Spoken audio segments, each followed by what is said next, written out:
Bom dia, eu sou a Bárbara Fava e você está assistindo ao Isto É ao Vivo, o programa que traz as principais notícias do momento na internet e nas redes sociais.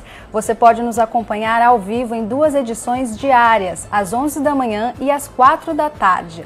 Basta acessar as páginas da Isto É no Facebook, no YouTube e também no Twitter.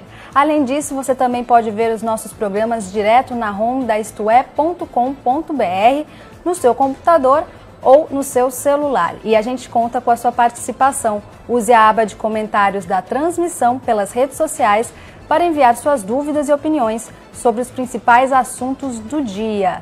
E se por acaso você fizer seu comentário fora dessa aba de transmissão, use a hashtag IstoÉAoVivo para comentar aqui com a gente, tá bom? Hoje no programa vamos falar sobre obesidade. O Ministério da Saúde divulgou alguns dados relevantes sobre esse assunto. E quem vai conversar comigo aqui no estúdio é a doutora Ana Luísa Vilela. Bom dia, doutora. Bom dia. Muito obrigada por você estar aqui com a gente hoje. É sempre um prazer, ainda mais falar de um tema tão importante, né, como obesidade. Já já a gente fala e eu peço para vocês também mandarem perguntas sobre esse assunto no nosso Facebook aqui na nossa transmissão, tá bom? Mas antes, vamos aos destaques da manhã desta terça-feira, 22 de outubro de 2019.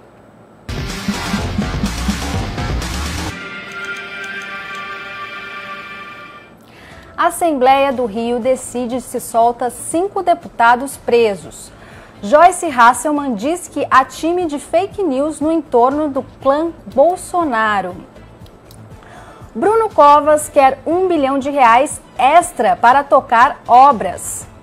Número de milionários no Brasil cresceu quase 20% em 2019, segundo o relatório.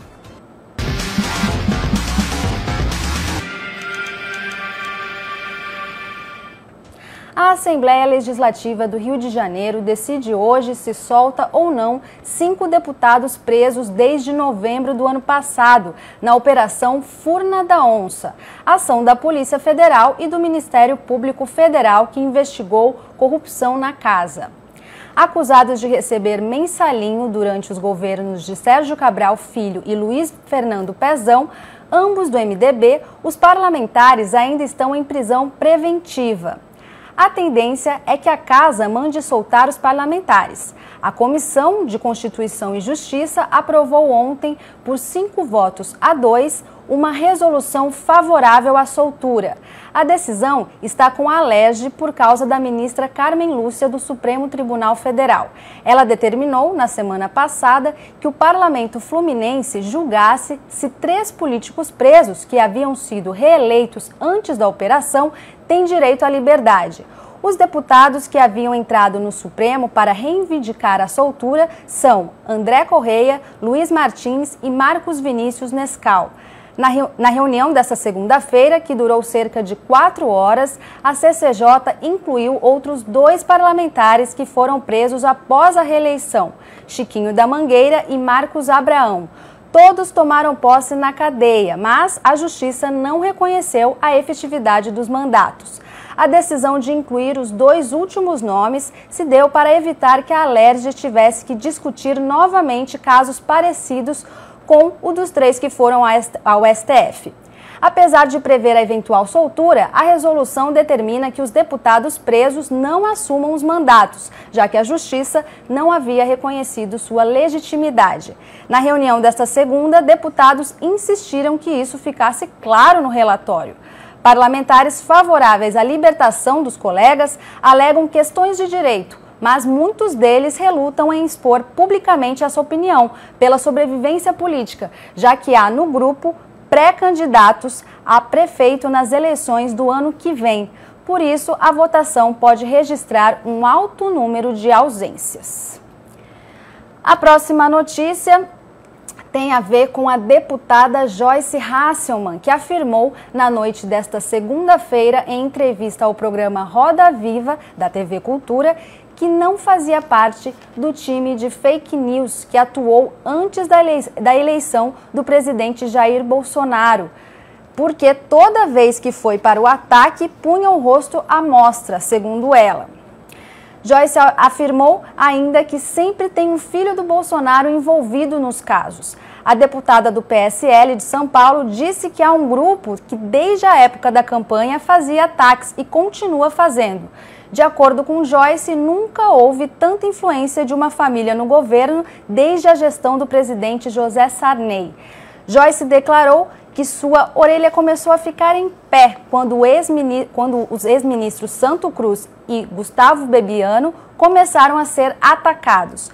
Joyce disse ainda que vai procurar o Ministério Público, fazer um boletim de ocorrência e denunciar ao Conselho de Ética e Decoro Parlamentar da Câmara sobre os ataques de fake news e montagens também que é alvo. A deputada reclamou de montagens feitas com a foto dela. Joyce afirmou que está mapeando quem está realizando esses ataques. De acordo com ela, alguns perfis já estão sendo identificados. A parlamentar disse ainda que a saída da liderança do governo do Congresso foi um alívio. Essa entrevista da Joyce na TV Cultura está dando o que falar mesmo e repercutindo toda essa terça-feira. Próxima notícia, contando com receita extra pelo menos R$1 bilhão, o prefeito de São Paulo, Bruno Covas, pediu autorização da Comissão de Valores Mobiliários para liquidar os estoques de áreas que podem receber construções da Operação Urbana Faria Lima, a mais valorizada da capital. Na prática, a Prefeitura está autorizando o mercado imobiliário a adensar ainda mais a região da Avenida da Zona Oeste com novos arranha-céus. Somados, esses prédios terão uma área equivalente de 200 mil metros quadrados, construída além dos limites de verticalização vigentes em São Paulo. Em troca, a Prefeitura garantirá agora uma receita que estava prevista para entrar nos cofres públicos na próxima década. A ideia era que a operação se estendesse até 2025.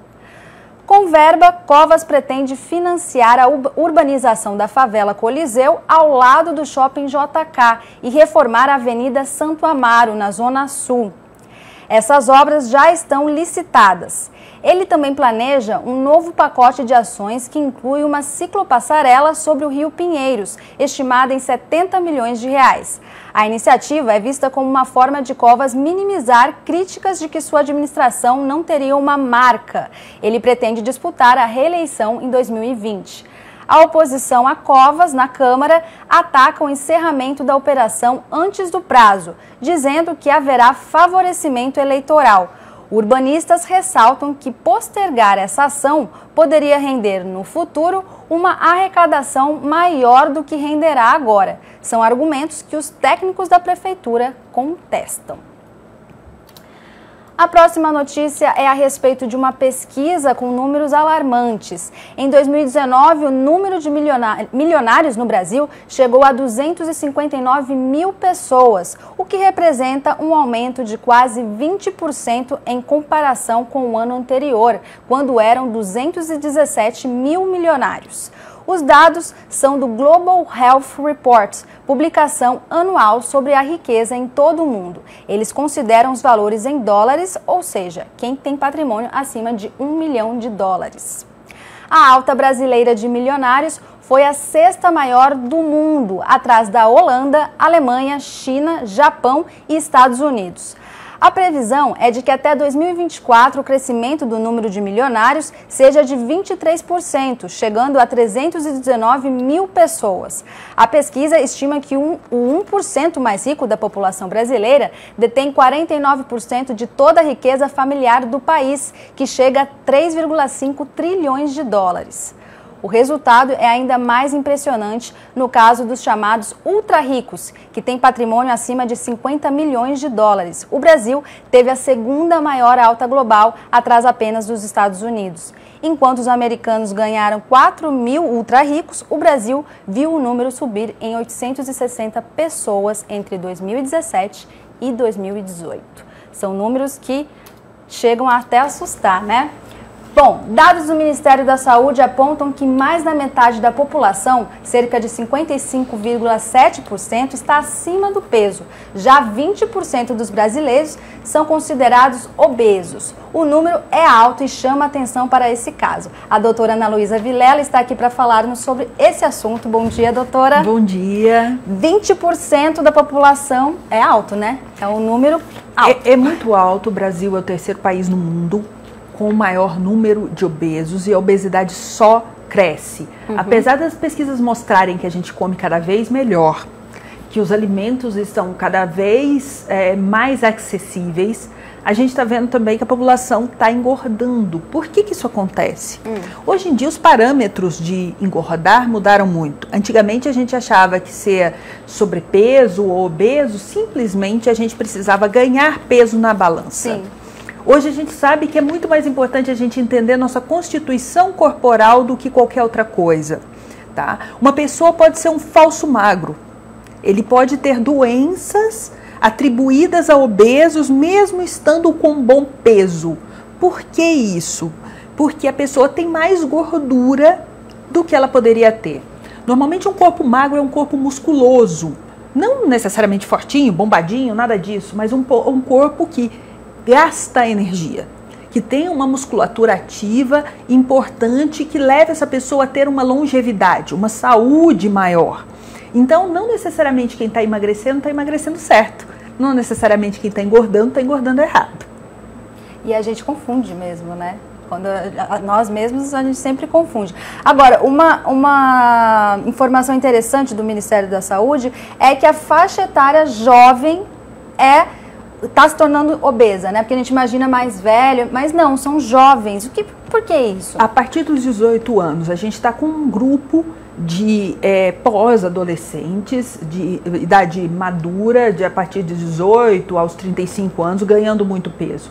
Essa população é uma população que está sofrendo um estresse maior, que está sofrendo uma compensação maior e sofre diretamente a influência dos fast foods, da comida pronta e da má alimentação. Porque apesar de a gente ter acesso, o melhor acesso, nós fazemos as nossas próprias escolhas. Então, se a gente tem uma fruta, um legume, uma verdura ou tem um sanduíche, cabe a gente fazer a escolha mais correta para o nosso corpo e para quanto a gente vai gastar naquele dia, né? Então, isso também é muito importante. Então, os jovens e adolescentes, eles estão fazendo péssimas escolhas atualmente, mas também fruto de uma vida corrida, fruto de uma necessidade de um trabalho de um grau de estresse muito maior do que a gente sofria anos atrás. O sedentarismo também, com certeza, tem tudo a ver aí, né? Sim, o sedentarismo está muito importante porque a nossa vida mudou muito nos últimos anos. Hoje em dia a gente usa elevadores, escada rolante, a gente raramente vai à padaria a pé. Hoje a gente anda muito pouco, a gente pega um carro, a gente pega um transporte público, então a gente caminha menos. Hoje existem aqueles programinhas no celular que contam os passos, então é assustador. Antigamente, se a gente contasse os nossos passos, a gente andaria quilômetros. Hoje em dia, existem pessoas que 100 passos, trabalham em casa. Mudou, né? Mudou um pouco a coisa. De tudo, né? Então, por isso que as academias hoje ganharam um papel muito importante. Porque nelas nós fazemos o exercício que a gente não faz mais no dia a dia. Tá? Então, por isso que a procura por uma vida saudável, por um hábito de exercício diário é tão importante. E também trazendo mais dados, né, que o Ministério da Saúde soltou, a respeito que as mulheres têm maior nível de obesidade do que os homens, né? Um pouco disso lógico, a faixa etária influencia bastante, perdas hormonais, a mulher sofre muita influência hormonal durante a vida, e os homens, eles têm tradicionalmente, hormonalmente falando, eles têm uma capacidade maior de ganhar músculos. Então, ele mantém uma musculatura maior durante a vida. Então, isso ajuda que os homens ganhem menos gordura, eles gastam mais energia naturalmente.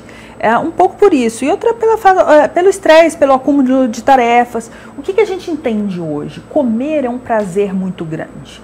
Comer traz um alívio, é como se fosse uma droga diária. Então é uma compensação. A comida para o brasileiro é uma compensação de afeto, de carinho e também um prazer que nos foi tirado de outras áreas. Hoje a gente tem uma vida muito corrida, a gente briga com família, filho, marido e comer. Não, comer, qualquer um come sozinho, qualquer um fica feliz ali sozinho. Então, para a gente começar a emagrecer, a gente tem que entender que as nossas fontes de prazer têm que vir de outros lugares, não só alimentar. Tá? A gente pode passear no parque, a gente pode ter um amigo. A gente deposita tudo ali, né? Na janta, no almoço. A gente deposita as nossas frustrações na comida. Então, com isso, a gente acaba acumulando calorias desnecessárias. Eu brinco que antigamente a gente tinha que caçar para comer. Hoje em dia, nós temos o supermercado. Então, a gente não precisa mais guardar essas calorias dentro da gente. Deixa ela guardadinha ali no supermercado. Quando você precisar, você vai lá, come e ok. A gente não precisa viver para comer, a gente come para viver, sabe? Então, agora, mudar um costume é muito difícil, né? A gente que está acostumada, está frustrada, chega, vai lá e come um doce. Mudar o costume que eu acho que talvez a maior dificuldade para emagrecer, pelo menos eu vejo para mim, por exemplo. Não, com certeza. A gente tem que criar bons hábitos. E é uma mudança, é uma rotina. É como sair de qualquer vício. A gente tem que mudar os hábitos. Quando você quer parar de fumar, a gente tem que parar com aqueles estupins que nos levam a pegar o cigarro. Tipo, vou tomar um café depois do almoço. Não, então eu vou trocar por um chá porque eu não tenho essa vontade.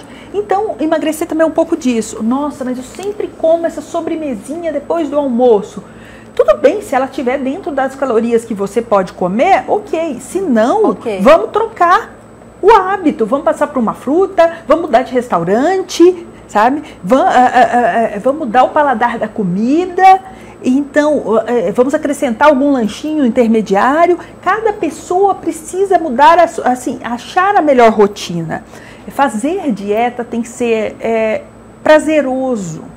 A gente não pode ver... E é difícil fazer essa conexão, né? Prazer na dieta, né? A gente tem aquela ideia da dieta que é o frango com alface que emagrece, né? Não é isso. E ruim, né? Tipo, uma comida que não tem traz gosto, prazer, não tem também, sabor né? e não traz prazer. Não, dieta tem que ser gostoso. A gente tem que achar a nossa própria reeducação alimentar. Não existe uma fórmula de bolo.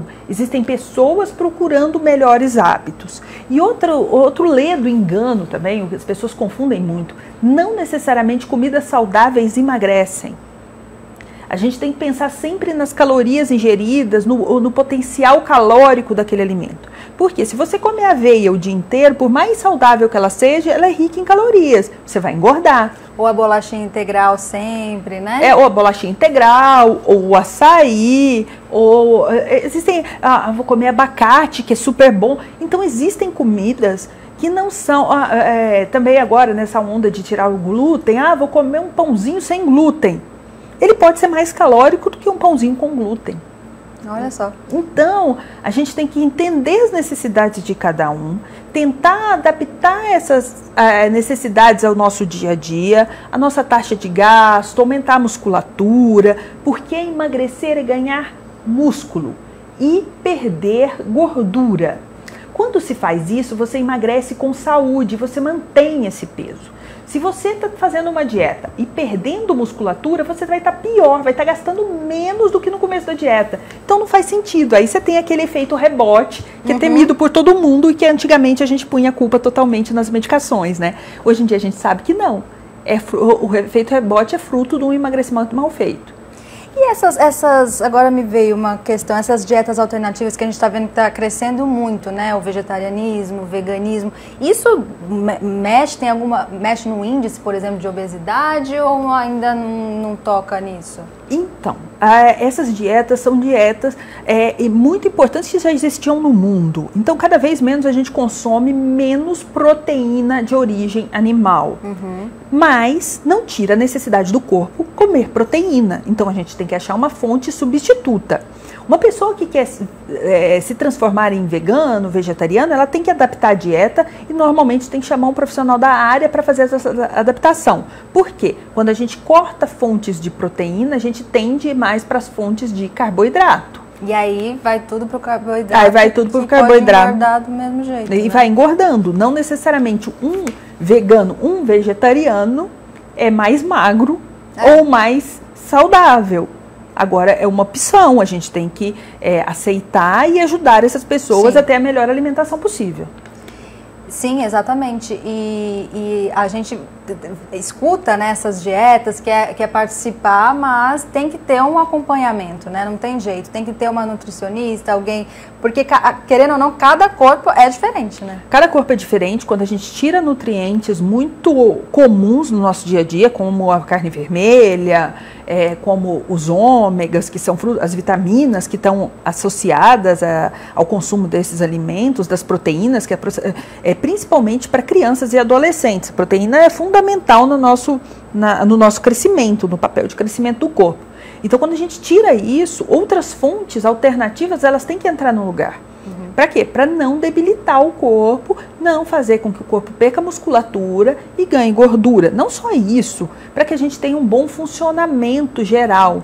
Hoje em dia, fala-se muito em obesidade, mas a gente tem que pensar que emagrecer não é fruto de uma não aceitação do corpo. Não tem problema nenhum ser gordinho. Tem problema não ser saudável.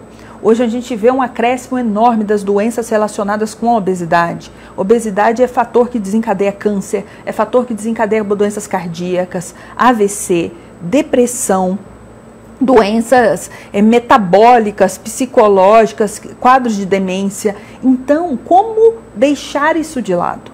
Como não tratar? Como não prevenir? Por isso tratamos obesidade, por isso queremos emagrecer. Emagrecer não é só estético, né? Sim. Não é estético. Emagrecer é uma busca por saúde. A gente está enfrentando aí um sistema público de saúde totalmente congestionado, porque nós não olhamos para a prevenção, nós olhamos para o tratamento.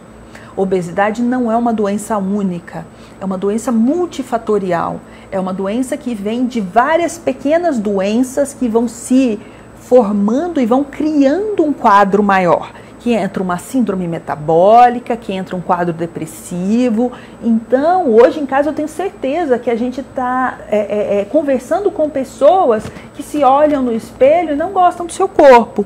Mas isso é a primeira chamada para um tratamento. O não gostar, a parte estética, é que chama, que acende aquela luzinha para a gente tratar, mas na verdade a gente procura um envelhecer melhor, um corpo que funcione bem com a idade, um coração que bombeie o sangue adequadamente, um rim que filtre por mais tempo, uma diabetes que se chegar, chegue tarde na nossa vida e não precoce como está acontecendo agora. E que é muito preocupante, né? Jovens assim chegando nesse quadro, e a tendência, o envelhecimento é isso. Se a gente não cuida, vai chegar mais tarde, o corpo vai cobrar, né? O corpo vai cobrar, o corpo vai falhar. E a gente ainda tem uma lacuna muito grande dos exames, que às vezes nós fazemos exames muito superficiais. Ainda vindo para cá, eu escutei uma reportagem no rádio falando que no Brasil pede-se exames em demasia e às vezes a gente tem subdiagnósticos e coisas assim. Eu fico pensando, às vezes a gente pede exames em excesso, mas a gente deixa algumas coisas muito importantes para o lado. A gente não dá o determinado valor a uma circunferência abdominal muito grande. Porque às vezes você tem um peso bom, mas você está guardando gordura visceral e você tem uma resistência insulínica maior. Isso é um exame que normalmente é pedido só pelos endócrinos, não é uma coisa não é uma triagem, né? Não é. Então, tem pessoas aí que estão convivendo com resistência insulínica há anos, com gordura visceral há anos, que estão deixando seus órgãos muito mais debilitados, e quando a idade chegar, eles não vão ter tempo nem de se tratar mais, porque aí já entrou numa falência progressiva disso. Nossa, esse tipo de falência que nos leva a diabetes, tipo 2, que é a falência progressiva do pâncreas. Chega uma hora que ele não produz insulina suficiente para manter a nossa glicemia bem. Então não é só o visual, né? Você pode estar com o seu corpo, você pode não estar saudável e não estar tão gordinho e tal, mas tá com alguns problemas também, né? Com certeza, com certeza. Não é só o visual. Você acha que você está bem. Por isso que os exames de rotina são tão importantes. Por isso que a prevenção, boa alimentação, exercício físico, parece clichê. Ah, todo mundo fala isso. Todo mundo quer isso, todo mundo sabe, mas não consegue. Então, às vezes, você precisa de um pouco de ajuda para colocar essas ideias em ordem, para seguir um rumo certo para conseguir emagrecer. Cada um tem seu ritmo. Então, eu tenho certeza também que tem muita gente vendo que assim, nossa, mas eu faço uma alimentação legal, eu faço exercício físico, mas não emagreço 1 grama. Às vezes, eu tentei, Esse é o problema. O corpo tem bloqueios que impedem que a gente perca muita gordura ao mesmo tempo. Ou igual que a gente estava falando antes do programa, né? Gente que só come fruta. Eu como fruta o dia inteiro, né? Não tem, como fruta o dia inteiro, mas engorda, né? Então, às vezes, a gente precisa acertar um pouquinho essas arestas, a gente tem que entender o quanto o nosso corpo gasta, a gente tem que entender um pouco o quanto de musculatura nós temos hoje, quanto a gente vislumbra, o que a gente quer poder fazer, o quanto a gente quer poder comer para manter um corpo legal. Então aí às vezes você precisa de um profissional mesmo que te ajude a colocar esses limites. Olha, o Érico Souza tá aqui, ele mandou: a comida paleolítica é saudável? Então, a comida paleolítica é assim, é como se a gente comesse o que a gente tinha há tempos atrás. Muita carne, legumes. O padrãozinho da época do começo do ser humano, é isso? Isso. E pode ser saudável sim, desde que você não vá para um excesso de gordura. Mas o que seria? Seria carne, legumes, verduras, frutas. Uma comida mais básica, não tem problema nenhum. Normalmente, 60% da nossa alimentação vem dos carboidratos. Aí a gente fala assim, nossa, mas carboidrato é pão, massa, macarrão, legume, verdura, arroz, feijão. Tudo isso é carboidrato, tá? Fruta é carboidrato. Então, por mais que a gente tire, é muito difícil a gente tirar 100% dos carboidratos. A gente não tira totalmente os carboidratos. Agora, a outra parte vem das gorduras e uma outra grande parte vem das proteínas. Então, nós temos que saber dosar isso. Proteína demais também faz mal? Faz mal, sobrecarrega. Tudo demais faz mal.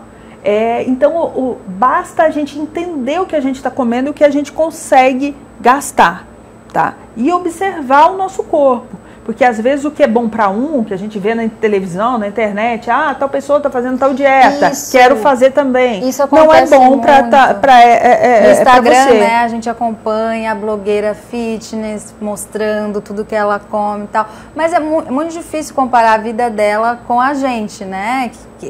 Ela deve ter provavelmente a dieta dela, a rotina dela, que é muito diferente de cada um, né? Então, as pessoas elas têm rotinas diferentes e não o que é bom para você seria bom para mim. Então, nós temos que adaptar. A gente tem que ver história familiar, rotina, histórico de doenças. Às vezes você tem alguma doença que te impede de fazer uma dieta simplesmente paleolítica. Que você precisa de outras coisas, outros nutrientes, até comidas um pouco mais processadas para ter uma digestão melhor, tá? Mas, no geral, comer bem frutas, legumes, verduras e alimentos de baixo índice glicêmico, de baixa caloria, faz bem para todo mundo. Então, cada vez mais nós temos que procurar alimentos melhores. Isso não quer dizer que só orgânico é bom. Lógico, se a gente tem a possibilidade de comer orgânicos todos os dias, perfeito, a gente vai estar tendo uma influência de vários nutrientes diferentes, quantidades diferentes de nutrientes. Mas não é por isso, não tenho acesso, vou deixar de comer uma fruta, um legume, uma verdura? Não, continue comendo, tá? Cada vez a gente tenta ir para o natural, mas não é porque o natural não existe que a gente tem que parar de comer. E você estava falando até antes um pouquinho que o brasileiro está comendo melhor, né? O brasileiro está comendo melhor, ele tem mais acesso a alimentos melhores e mais a frutas e legumes e verduras. Porém, mesmo assim, estamos engordando. Então, venha sempre a indagação, né? Voltamos nisso. Voltamos nisso. Quanto comemos? Está correto? Quanto gastamos? Comemos o que gastamos? É É uma conta matemática. Equaçãozinha ali, né? Pensando, cada um fazendo a sua. Né? É uma conta matemática. Lógico, existem várias outras influências, existem vários outros problemas que temos que lidar com eles, tá? Nós não somos simplesmente uma conta matemática, mas a medicina, eu sempre falo que a medicina não é uma ciência exata. A gente tem várias variações e por isso que ela é bonita, né? Ó, tá muita gente comentando aqui, falando das suas dietas diárias, eu como isso, eu como aquilo, e tem uma pergunta da Carolina Lucena: jejum intermitente funciona? Não dá efeito rebote depois? Então, existem estudos que mostram que o jejum intermitente ele tem o mesmo efeito de uma dieta de 3 em 3 horas, com redução calórica, porque na verdade o jejum a gente procura limitar o período de consumo. Limitando esse período de consumo, a gente diminui o número de calorias ingeridas diariamente. Mas isso depende muito do grau de exercício, do horário do exercício, da idade dessa pessoa, se ela tem alguma resistência insulínica ou alguma doença de base, como diabetes, que aí o jejum não é tão recomendado assim. Então, tem muitas variações. Então, a gente não deve começar um jejum intermitente sozinho.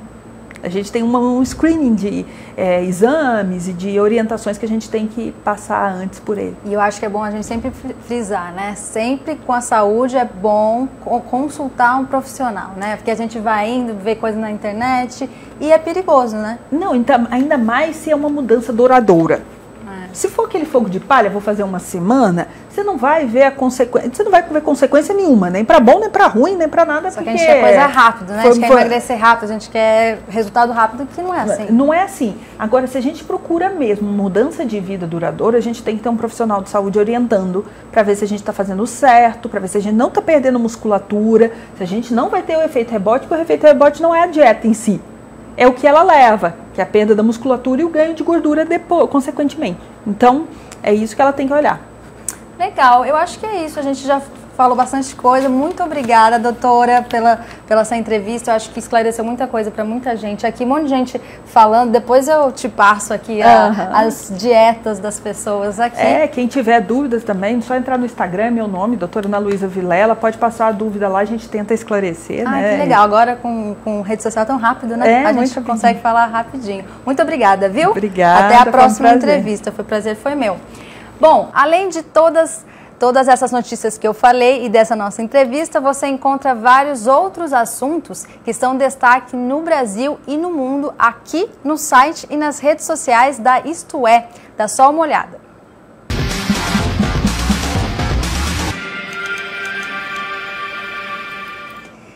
Inventaram a crise, diz Bolsonaro em Tóquio.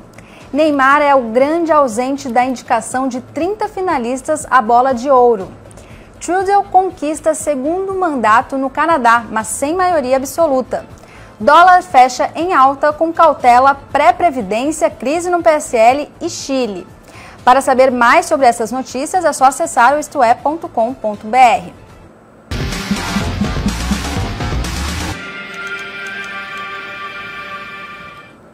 Esse foi o Isto É ao Vivo, primeira edição desta terça-feira, 22 de outubro de 2019. Mais tarde, às 4 da tarde, a gente está de volta com outras informações para vocês. Vale lembrar que você pode acompanhar nossa programação multiplataforma de várias maneiras a partir da home istoé.com.br ou através das nossas redes sociais, no Twitter, YouTube e Facebook. E se você quiser rever o nosso programa, rever a nossa entrevista, é só entrar no nosso perfil do YouTube ou no Facebook, que está todo esse conteúdo lá à sua disposição. Até mais tarde, Isto É ao Vivo, informação que vai até você.